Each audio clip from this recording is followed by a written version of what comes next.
Mau makan murah tapi mau yang proteinnya tinggi, ada di sini jawabannya guys. Ini aku lagi craving makan ayam. Di soto ini kan udah banyak tuh ayamnya. Kalian lihat aja tuh sampai tumpe-tumpe. Pokoknya tuh ayamnya tuh seriously banyak banget. Tapi aku masih nambah lagi suwir-suwiran ayam satu porsi gitu ya. Aku nggak tahu ini harganya berapa, tapi pas aku bayar itu tuh kayaknya kalau nggak salah inget ya totalnya semuanya itu tuh di 34 atau berapa gitu ya, 34 apa 24 gitu ya, pokoknya ya segitulah sekitarannya.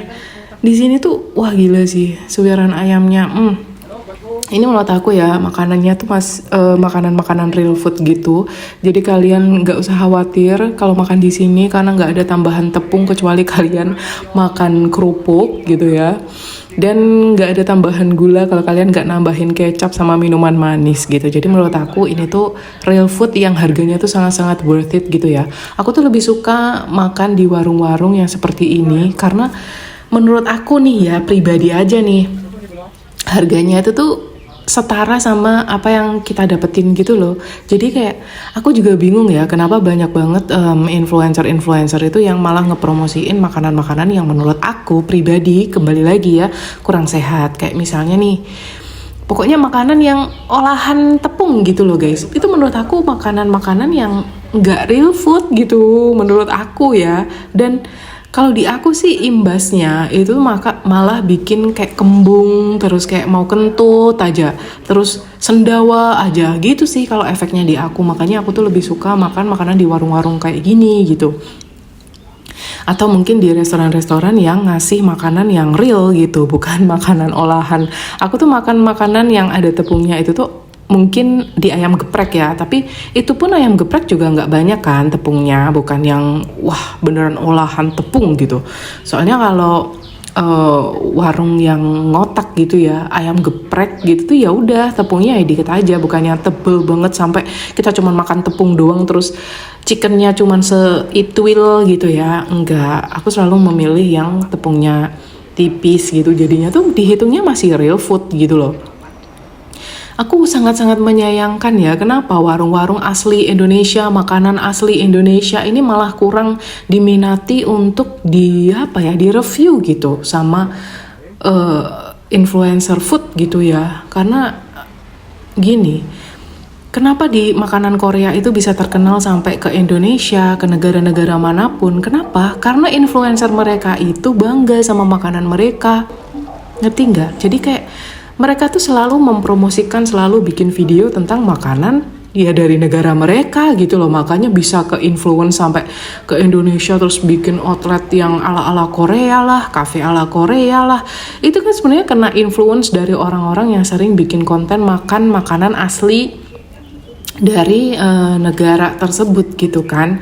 Sebenarnya Indonesia bisa kayak gitu karena makanan kita tuh enak loh. Kayak nasi Padang itu kan nomor berapa yang terenak di dunia kan, kayak masuk gitu sebenarnya. Kenapa nggak rajin-rajin aja bikin konten-konten yang kayak gitu? Jadi untuk menarik pariwisata juga bisa guys. Jadi karena orang luar negeri mungkin penasaran sama makanan kita, terus mereka melancong ke Indonesia, itu kan bisa jadi pendapatan juga ya.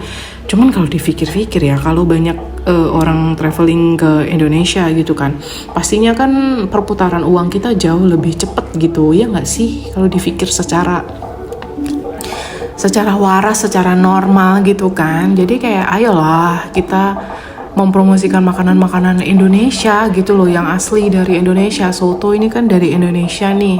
Walaupun aku tahu makanan Indonesia itu tuh tidak 100% asal dari Indonesia, tapi kan sudah mengalami yang namanya kayak penyesuaian gitu dengan lidah orang Indonesia ya kan.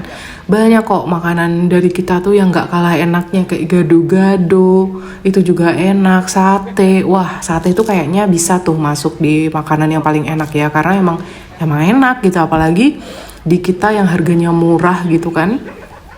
Jadi kalau aku sebagai konten kreator yang bikin konten gitu ya, aku terbantu juga sih sama warung-warung yang asli Indonesia ini, karena harganya tuh menurut aku lebih ngotak ya, daripada aku cuman beli nasi terus fried chicken seupil sama minuman cola yang harganya 60 ribuan gitu ya. Mending sih sini ya, mending di makanan-makanan yang asli Indonesia gitu, harganya masih ngotak. Kayak ini seporsi cuman 12 ribu.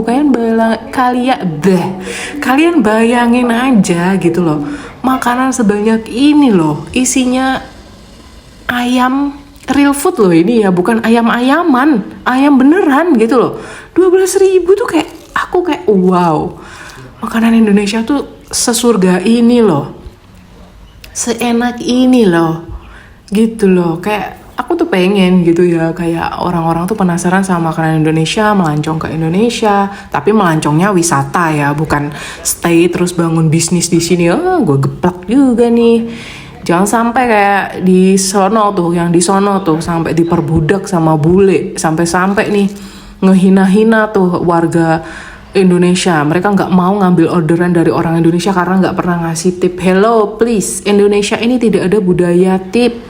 Kalau lu dikasih tip sama bule, anggap aja itu rezeki lu gitu loh. Jangan sampai ada orang kita sendiri, bangsa kita sendiri yang membutuhkan tumpangan, lu nolak, nggak mau jemput perkara tip, perkara nggak ngasih tip. Lagian tip itu ngasihnya kan sesudah dikasih servis, ya kan?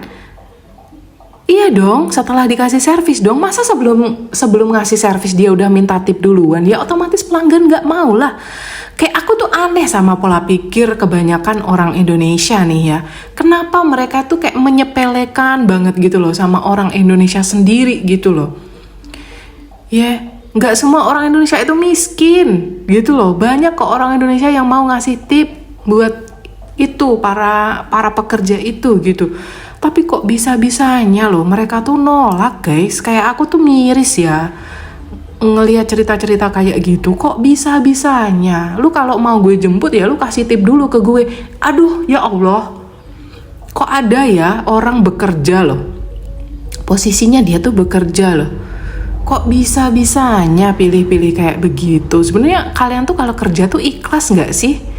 Aku bingung ya. Kayak kadang nih ada juga tuh ya, kemarin banyak banget yang cerita di komen-komen VT aku yang sebelumnya. Lu nggak pernah ngerasain jadi karyawan. Karyawan tuh sama bos dipaksa buat kerja gini. Kita nggak boleh nolak customer. Lah itu urusan lu sama bos lu nggak sih? Kenapa harus customer yang dibawa-bawa? Gitu loh. Kan aku, aduh, bingung banget ya, bingung sumpah. Gue bingung sebingung-bingungnya. Sampai-sampai gue tuh, oke, di fase yang terserah lu mau komen apa, gue akan lanjut dengan apa yang gue lakuin gitu. Karena gue gak merasa salah. Karena di mana salah gue gitu loh, gue udah jelasin juga gitu kan di video. Kalau kalian nonton ya, yang nonton silahkan kalian berkomentar, yang gak nonton silahkan gak usah komentar. Karena ya ngapain lu nggak nonton terus lu komentar sok-sok tahu? Ya harus nanya dong itu buka atau enggak. Lah ngapain gue tanya? Hah, pertanyaan gue masih jam 7 malam, setengah 7 malam gue dateng. Ngapain gue nanya masih buka atau enggak, kecuali mereka udah bersih-bersih. Aduh, jadi ke bawah lagi.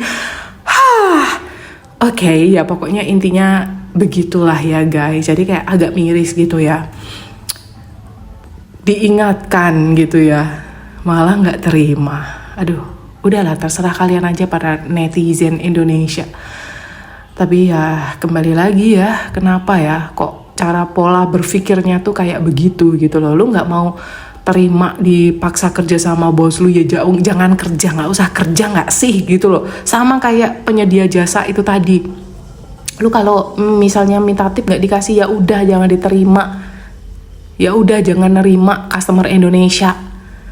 Udah sana layanin aja bule itu, jilat tuh kakinya si bule itu. Heran banget gua. Emosi suka kalau lihat yang kayak begitu. Bisa-bisanya pilih-pilih, menghina lagi, katanya old song, lagu lama.